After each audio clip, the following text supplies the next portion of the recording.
నిజామాబాద్ జిల్లా బోధన్ మండలం సాలూర వద్ద హెల్త్ డిపార్ట్మెంట్ మహారాష్ట్ర నుంచి వచ్చిపోయే వారికి థర్మల్ స్కానింగ్ చేస్తున్నారు. దగ్గు, జలుబు, జ్వరం ఉన్న వారికి హాస్పిటల్కు పంపుతున్నారు. మహారాష్ట్రలో కరోనా సెకండ్ వేవ్ విజృంభిస్తున్న నేపథ్యంలో తెలంగాణ ప్రభుత్వం అలర్ట్ అయి ముందు జాగ్రత్తగా మహారాష్ట్ర నుంచి వచ్చే వారికి పకడ్బందీగా టెస్టులు నిర్వహిస్తున్నారు.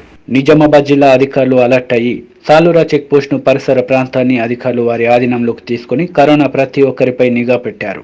పక్కన ఉన్న అడ్డ రహదారులను మూసివేయించారు. దగ్గు, జలుబు, జ్వరం మరియు ఇతర సమస్యలతో ఉన్న వారిపై దృష్టి కేంద్రీకృతమైంది.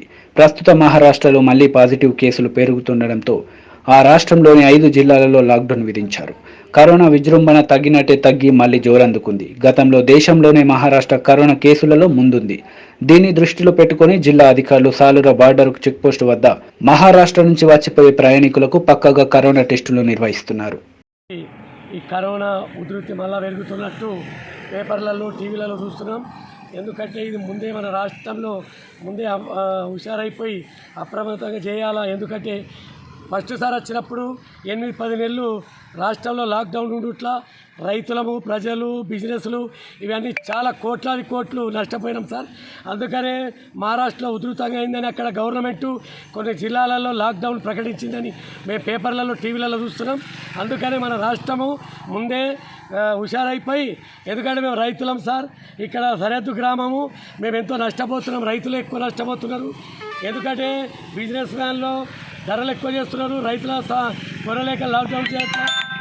సాలూర సరిహద్దు గ్రామంలో ఇక్కడ వైద్య సిబ్బందికి కానీ పోలీసు వాళ్ళకి కానీ పెట్టి ప్రతి ఒక్కళ్ళు కూడా మాస్కులు పెట్టే రాష్ట్రంలోకి రావాలని నిబంధన ఖచ్చితంగా పెట్టండి సార్.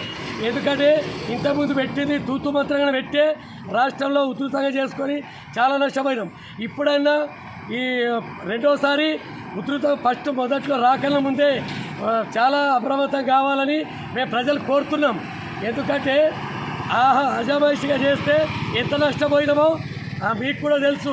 రాష్ట్ర ముఖ్యమంత్రి కానీ, రాష్ట్ర మంత్రికి, కలెక్టర్ కానీ, వైద్య సిబ్బంది కానీ మేము తెలుపుతున్నాం. ఎందుకంటే ఇది వేరే పార్టీల పరంగా మాట్లాడే ఇది కాదు. ఎందుకంటే అందరికీ సంబంధించింది.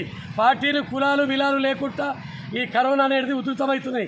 ఇది రాకన్నా ముందే ఉధృతంగా మనం ఇక్కడ చెక్ పోస్ట్ పెట్టండి సార్. ముందే చెప్తున్నాము, ముందే హెచ్చరిస్తున్నాం కూడా. ఎందుకంటే మేము చాలా నష్టపోయినాం. అందుకనే ఇక్కడ సరిహద్దు గ్రామాలలో చాలా నష్టపోయినాం. అందుకనే ముందే మేము హెచ్చరిస్తున్నాం మీకు. ఎందుకంటే హజామాయిషిగా టీవీలలో చెప్పి ఇంతకుముందు మీరు కూడా అప్రమత్తం కాలే. ఇప్పుడు కావాలని మేము ముందే హెచ్చరిస్తున్నాం గవర్నమెంట్.